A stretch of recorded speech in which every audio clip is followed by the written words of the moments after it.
ಕುರ್ಚಿ ಕುಸ್ತಿ ಒಂದು ಕಡೆ ಆದ್ರೆ ಮತ್ತೊಂದು ಕಡೆಯಲ್ಲಿ ಹೈಕಮಾಂಡ್ ಬಹಳ ಕಟ್ಟುನಿಟ್ಟಿನ ಸೂಚನೆಯನ್ನ ಕೊಟ್ಟಿದ್ರು, ವಾರ್ನಿಂಗ್ ಕೊಟ್ಟಿದ್ರು, ಎಚ್ಚರಿಕೆಯನ್ನ ಕೊಟ್ಟಿದ್ರು. ಆದ್ರೆ ಯಾವುದಕ್ಕೂ ಕೂಡ ಡೋಂಟ್ ಕೇರ್. ಒಂದಷ್ಟು ಶಾಸಕರು ಈ ಹಿಂದೆ ಹೇಳಿಕೆಗಳನ್ನ ನೀಡಿದಂತಹ ಸಂದರ್ಭದಲ್ಲಿ, ಬಹಿರಂಗವಾಗಿ ಚರ್ಚೆ ಮಾಡಿದಂತಹ ಸಂದರ್ಭದಲ್ಲಿ, ಸಭೆಗಳನ್ನ ನಡೆಸಿದಂತಹ ಸಂದರ್ಭದಲ್ಲಿ ಹೈಕಮಾಂಡ್ ನಾಯಕರಿಂದ ಸೂಚನೆಗಳು ಬಂದಿದ್ವು, ವಾರ್ನಿಂಗ್ ಬಂದಿದ್ವು. ಆದ್ರೆ ಈಗ ಯಾವುದೇ ನೋಟಿಸ್ ಕೊಡ್ತಾ ಇಲ್ಲ ಅನ್ನುವಂತ ಒಂದಷ್ಟು ಪ್ರಶ್ನೆಗಳನ್ನ ಮಾಡ್ತಾ ಇದ್ದಾರೆ. ಎಂಎಲ್ಸಿ ಯತೀಂದ್ರಗೆ ನೋಟಿಸ್ ಕೊಡ್ತಾರಾ ಹಾಗಾದ್ರೆ ಅನ್ನೋ ಪ್ರಶ್ನೆಯನ್ನ ಶಾಸಕ ಇಕ್ಬಾಲ್ ಹುಸೇನ್ ಮಾಡಿರೋದು. ಪರೋಕ್ಷವಾಗಿ ಟಾಂಗ್ ಕೊಟ್ಟಿದ್ದಾರೆ ಡಿಕೆ ಶಿವಕುಮಾರ್ ಆಪ್ತ.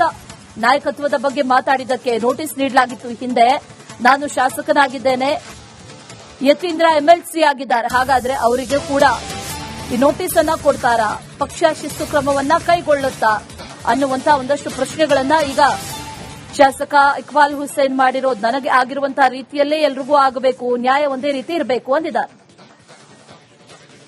ಶಾಸಕರೇ ಅವರು ಒಬ್ಬ ವಿಧಾನ ಪರಿಷತ್ ಸದಸ್ಯರು, ಅವರು ಶಾಸಕರೇ, ಅವರು ಕೂಡ ಎಲ್ರಿಗೂ ಒಂದೇ ನ್ಯಾಯ ಆಗಬೇಕು. ಅದನ್ನ ಯಾರು ಅದನ್ನ ಆಡಳಿತ ನಡೆಸ್ತಾ ಇದ್ದಾರೆ, ಯಾರ ಸ್ಥಾನದಲ್ಲಿ ಕೂತಿದ್ದಾರೆ, ಆ ನ್ಯಾಯವನ್ನು ಅವರೆಲ್ಲರೂ ಕೂಡ ಕೊಡಬೇಕಾದ ಧರ್ಮ ಅವ್ರದ್ದು.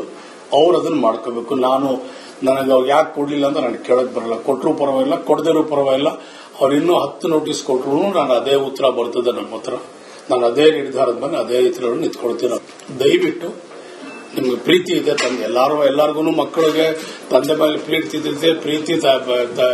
ತಂದೆ ಮೇಲೆ ಇರ್ತದೆ, ತಂದೆ ಮಗನ ಮೇಲೂ ಪ್ರೀತಿ ಇರ್ತದೆ. ಇದು ರಾಜಕಾರಣ ಸರ್. ಇದು ರಾಜಕಾರಣದಲ್ಲಿ ನಾವೆಲ್ಲರೂ ಕೂಡ ಶಿಸ್ತಾಗಿ ನಾವು ನಡ್ಕೊಳ್ಬೇಕಾಗ್ತದೆ.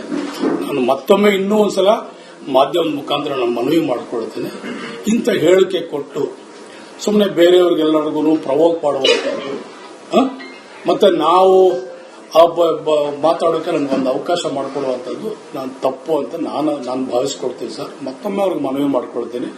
ನಾವು ಹೈಕಮಾಂಡ್ ಬಿಟ್ಟಿದ್ವಿ, ನಾವೆಲ್ಲ ರೀತಿಯಲ್ಲೂ ಹೈಕಮಾಂಡ್ಗೆ ನಾವು ಮನವಿಯನ್ನ ಮಾಡ್ತಾ ಇದ್ವಿ. ನಾನು ಸುಮಾರು 80ರಿಂದ 90 ಜನ ಶಾಸಕರು ಈಗಾಗಲೇ ನಾವೆಲ್ಲರೂ ಇದೇ ವಿಚಾರಕ್ಕೆ ಸಂಬಂಧಪಟ್ಟಂತೆ ಡೀಟೇಲ್ಸ್ ಅನ್ನ ಕೊಡ್ತಾರೆ ನಮ್ಮ ಪ್ರತಿನಿಧಿ ಹನುಮಂತು. ನೇರ ಸಂಪರ್ಕದಲ್ಲಿ ಜಾಯಿನ್ ಆಗ್ತಾ ಇದ್ದಾರೆ. ಹನುಮಂತು, ಈ ಹಿಂದೆಯೂ ಕೂಡ ಗಮನಿಸಿದ್ವಿ, ಶಿಸ್ತಿನ ಪಕ್ಷ ಅಂತ ಕರೆಸಿಕೊಳ್ಳುವಂತಹ ಕಾಂಗ್ರೆಸ್ ಯಾರೇ ಹೈಕಮಾಂಡ್ ನಾಯಕರ ವಿರುದ್ಧವಾಗಿ ಮಾತಾಡಿದ್ರು ಕೂಡ ಅವರ ಮೇಲೆ ಶಿಸ್ತು ಕ್ರಮವನ್ನ ಕೈಗೊಂಡಿದೆ. ಅದೇ ವಿಚಾರವನ್ನ ಈಗ ಇಕ್ಬಾಲ್ ಹುಸೇನ್ ಕೂಡ ಪ್ರಶ್ನೆ ಮಾಡಿರುವುದು. ಯತೀಂದ್ರ ಈಗ ಸಿಡಿಸಿರುವಂತಹ ಒಂದು ಬೆಂಕಿಯ ಕಿಡಿ ಇದೆಯಲ್ಲ, ಇದು ನಿಜಕ್ಕೂ ಕೂಡ ಎಲ್ಲದ ಈ ಪವರ್ ಫೈಟ್ಗೆ ಕಾರಣ ಆಗುತ್ತಾ ಅನ್ನುವಂತ ಒಂದಷ್ಟು ಪ್ರಶ್ನೆಗಳು ಕಾಡ್ತಾ ಇದೆ.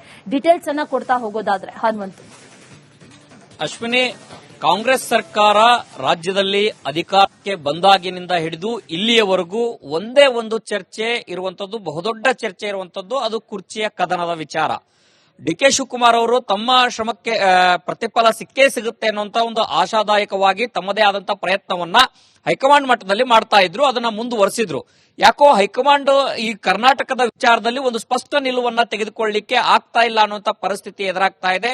ಇದರ ನಡುವೆ ಪಂಚರಾಜ್ಯಗಳ ಚುನಾವಣೆ ಮತ್ತು ಹೈಕಮಾಂಡ್ ತನ್ನದೇ ಆದಂತಹ ಒಂದಷ್ಟು ಲೆಕ್ಕಾಚಾರದಲ್ಲಿ ಇದ್ದಂತೆ ಕಾಣಿಸ್ತಾ ಇರುವಂತದ್ದು. ಆ ಕಾರಣಕ್ಕಾಗಿನೇ ರಾಜ್ಯ ರಾಜಕಾರಣದಲ್ಲಿ ಸಿಎಂ ಸಿದ್ದರಾಮಯ್ಯನವರ ಬಣ ಹಾಗೂ ಡಿಸಿಎಂ ಡಿಕೆ ಶಿವಕುಮಾರ್ ಅವರನ್ನ ಬೆಂಬಲಿಸುವಂತಹ ಬಣಗಳು ಸಖತ್ ಆಕ್ಟಿವ್ ಆಗಿದ್ದಾವೆ. ಅಷ್ಟು ಮಾತ್ರ ಅಲ್ಲ, ಹೈಕಮಾಂಡ್ ಒಂದು ಸ್ಪಷ್ಟವಾಗಿ ಹೇಳಿತ್ತು, ಯಾರೂ ಕೂಡ ಬಹಿರಂಗವಾಗಿ ನಾಯಕತ್ವದ ವಿಚಾರವನ್ನ, ಬದಲಾವಣೆ ವಿಚಾರವನ್ನ ಮಾತನಾಡುವಂತಿಲ್ಲ ಅನ್ನುವಂತ ಮಾತು.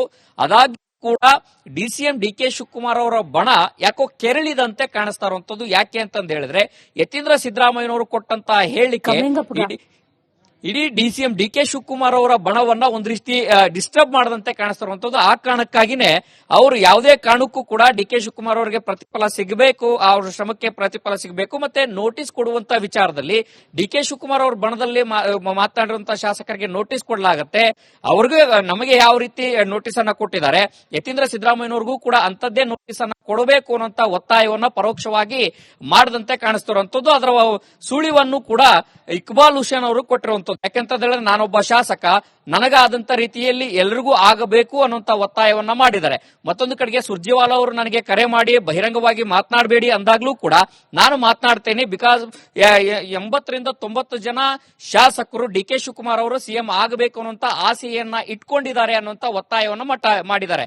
ಒಟ್ಟಾರೆಯಾಗಿ ಈ ಮತ್ತೊಂದು ಕಡೆಗೆ ಡಿಸಿಎಂ ಡಿಕೆ ಶಿವಕುಮಾರ್ ಅವರು ಕೂಡ ಈಗ ದೆಹಲಿಗೆ ತೆರಳುತ್ತಾ ಇದ್ದಾರೆ. ಈ ಒಂದ್ ಕಡೆಗೆ ರಾಜ್ಯದಲ್ಲಿ ಈಗಾಗಲೇ ಕುರ್ಚಿಯ ಕದನ ಜೋರಾಗಿ ನಡೀತಾ ಇದೆ. ಮತ್ತೊಂದು ಕಡೆಗೆ ಹೈಕಮಾಂಡ್ ಅಂಗಳದಲ್ಲೂ ಕೂಡ ಹೈಕಮಾಂಡ್ ನಾಯಕರನ್ನು ಅವರನ್ನು ಭೇಟಿ ಮಾಡುವಂತ ಒಂದಷ್ಟು ಪ್ರಯತ್ನವನ್ನ ಡಿಸಿಎಂ ಡಿ ಕೆ ಶಿವಕುಮಾರ್ ಅವರು ಮಾಡ್ತಾರಂತ ಹಿನ್ನೆಲೆಯಲ್ಲಿ ಕರ್ನಾಟಕ ರಾಜ್ಯದ ನಾಯಕತ್ವದ ವಿಚಾರ ಏನು ಇದೆ ಅದು ಮುಂದುವರೆದಂತೆ ಎಲ್ಲಾ ಲಕ್ಷಣಗಳು ಕಾಣಿಸ್ತಾ ಇರುವಂತದ್ದು. Ashwini. Right Hanumanthu, thank you ಡೀಟೇಲ್ಸ್ಗೆ.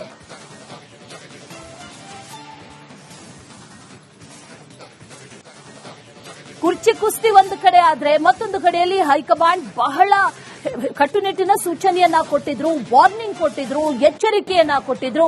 ಆದ್ರೆ ಯಾವುದಕ್ಕೂ ಕೂಡ ಡೋಂಟ್ ಕೇರ್. ಒಂದಷ್ಟು ಶಾಸಕರು ಈ ಹಿಂದೆ ಹೇಳಿಕೆಗಳನ್ನ ನೀಡಿದಂತಹ ಸಂದರ್ಭದಲ್ಲಿ, ಬಹಿರಂಗವಾಗಿ ಚರ್ಚೆ ಮಾಡಿದಂತಹ ಸಂದರ್ಭದಲ್ಲಿ, ಸಭೆಗಳನ್ನ ನಡೆಸಿದಂತಹ ಸಂದರ್ಭದಲ್ಲಿ ಹೈಕಮಾಂಡ್ ನಾಯಕರಿಂದ ಸೂಚನೆಗಳು ಬಂದಿದ್ವು, ವಾರ್ನಿಂಗ್ ಬಂದಿದ್ವು. ಆದ್ರೆ ಈಗ ಯಾವುದೇ ನೋಟಿಸ್ ಕೊಡ್ತಾ ಇಲ್ಲ ಅನ್ನುವಂತ ಒಂದಷ್ಟು ಪ್ರಶ್ನೆಗಳನ್ನ ಮಾಡ್ತಾ ಇದ್ದಾರೆ. ಎಂಎಲ್ಸಿ ಯತೀಂದ್ರಗೆ ನೋಟಿಸ್ ಕೊಡ್ತಾರಾ ಹಾಗಾದ್ರೆ ಅನ್ನೋ ಪ್ರಶ್ನೆಯನ್ನ ಶಾಸಕ ಇಕ್ಬಾಲ್ ಹುಸೇನ್ ಮಾಡಿರೋದು. ಪರೋಕ್ಷವಾಗಿ ಟಾಂಗ್ ಕೊಟ್ಟಿದ್ದಾರೆ ಡಿಕೆ ಶಿವಕುಮಾರ್ ಆಪ್ತ. ನಾಯಕತ್ವದ ಬಗ್ಗೆ ಮಾತಾಡಿದ್ದಕ್ಕೆ ನೋಟಿಸ್ ನೀಡಲಾಗಿತ್ತು ಹಿಂದೆ.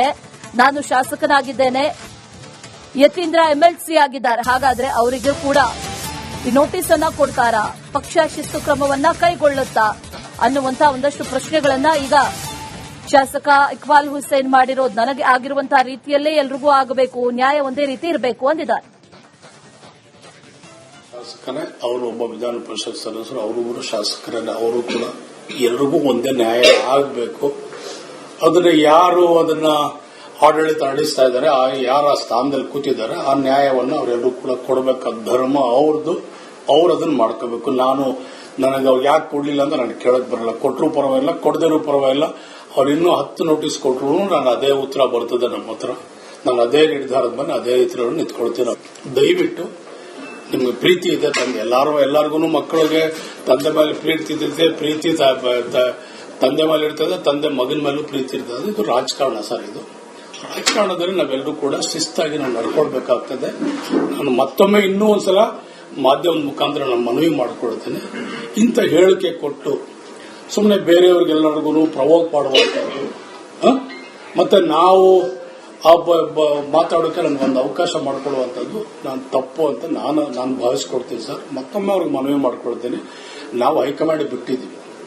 ನಾವೆಲ್ಲ ರೀತಿಯಲ್ಲೂ ಹೈಕಮಾಂಡ್ಗೆ ನಾವು ಮನವಿಯನ್ನ ಮಾಡ್ತಾ ಇದ್ದೀವಿ. ನಾನು ಸುಮಾರು 80ರಿಂದ 90 ಜನ ಶಾಸಕರು ಈಗಾಗಲೇ ನಾವೆಲ್ಲರೂ ಇದೇ ವಿಚಾರಕ್ಕೆ ಸಂಬಂಧಪಟ್ಟಂತೆ ಡೀಟೇಲ್ಸ್ ಅನ್ನ ಕೊಡ್ತಾರೆ ನಮ್ಮ ಪ್ರತಿನಿಧಿ ಹನುಮಂತು. ನೇರ ಸಂಪರ್ಕದಲ್ಲಿ ಜಾಯಿನ್ ಆಗ್ತಾ ಇದ್ದಾರೆ. ಹನುಮಂತು, ಈ ಹಿಂದೆಯೂ ಕೂಡ ಗಮನಿಸಿದ್ವಿ, ಶಿಸ್ತಿನ ಪಕ್ಷ ಅಂತ ಕರೆಸಿಕೊಳ್ಳುವಂತಹ ಕಾಂಗ್ರೆಸ್ ಯಾರೇ ಹೈಕಮಾಂಡ್ ನಾಯಕರ ವಿರುದ್ಧವಾಗಿ ಮಾತಾಡಿದ್ರು ಕೂಡ ಅವರ ಮೇಲೆ ಶಿಸ್ತು ಕ್ರಮವನ್ನ ಕೈಗೊಂಡಿದೆ. ಅದೇ ವಿಚಾರವನ್ನ ಈಗ ಇಕ್ಬಾಲ್ ಹುಸೇನ್ ಕೂಡ ಪ್ರಶ್ನೆ ಮಾಡಿರೋದು. ಯತೀಂದ್ರ ಈಗ ಸಿಡಿಸಿರುವಂತಹ ಒಂದು ಬೆಂಕಿಯ ಕಿಡಿ ಇದೆಯಲ್ಲ, ಇದು ನಿಜಕ್ಕೂ ಕೂಡ ಎಲ್ಲದ ಈ ಪವರ್ ಫೈಟ್ಗೆ ಕಾರಣ ಆಗುತ್ತಾ ಅನ್ನುವಂತ ಒಂದಷ್ಟು ಪ್ರಶ್ನೆಗಳು ಕಾಡ್ತಾ ಇದೆ. ಡೀಟೇಲ್ಸ್ ಅನ್ನ ಕೊಡ್ತಾ ಹೋಗೋದಾದ್ರೆ ಹನುಮಂತು. ಅಶ್ವಿನಿ, ಕಾಂಗ್ರೆಸ್ ಸರ್ಕಾರ ರಾಜ್ಯದಲ್ಲಿ ಅಧಿಕಾರಕ್ಕೆ ಬಂದಾಗಿನಿಂದ ಹಿಡಿದು ಇಲ್ಲಿಯವರೆಗೂ ಒಂದೇ ಒಂದು ಚರ್ಚೆ ಇರುವಂತದ್ದು, ಬಹುದೊಡ್ಡ ಚರ್ಚೆ ಇರುವಂತದ್ದು, ಅದು ಕುರ್ಚಿಯ ಕದನದ ವಿಚಾರ.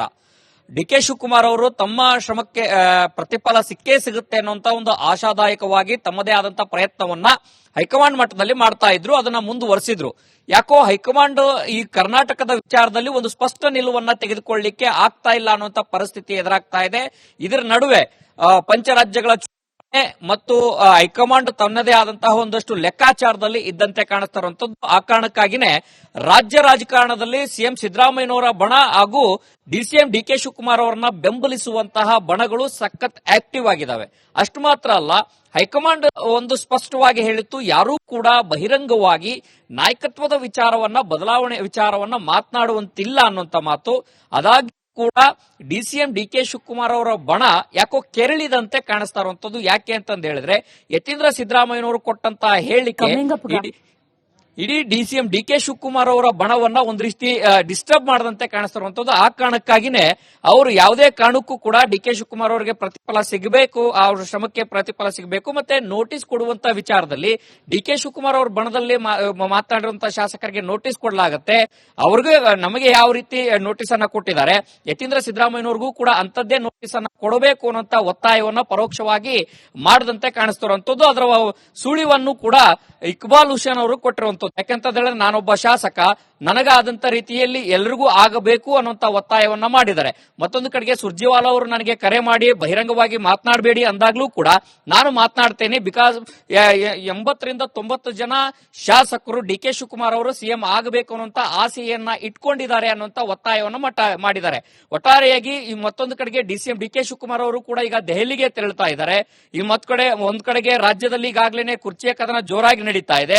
ಮತ್ತೊಂದು ಕಡೆಗೆ ಹೈಕಮಾಂಡ್ ಅಂಗಳದಲ್ಲೂ ಕೂಡ ಹೈಕಮಾಂಡ್ ನಾಯಕರನ್ನು ಭೇಟಿ ಮಾಡುವಂತ ಒಂದಷ್ಟು ಪ್ರಯತ್ನವನ್ನ ಡಿ.ಕೆ. ಶಿವಕುಮಾರ್ ಅವರು ಮಾಡ್ತಾರಂತ ಹಿನ್ನೆಲೆಯಲ್ಲಿ ಕರ್ನಾಟಕ ರಾಜ್ಯದ ನಾಯಕತ್ವದ ವಿಚಾರ ಏನು ಇದೆ ಅದು ಮುಂದುವರೆದಂತೆ ಎಲ್ಲಾ ಲಕ್ಷಣಗಳು ಕಾಣಿಸ್ತಾ ಇರುವಂತದ್ದು. ಅಶ್ವಿನಿ.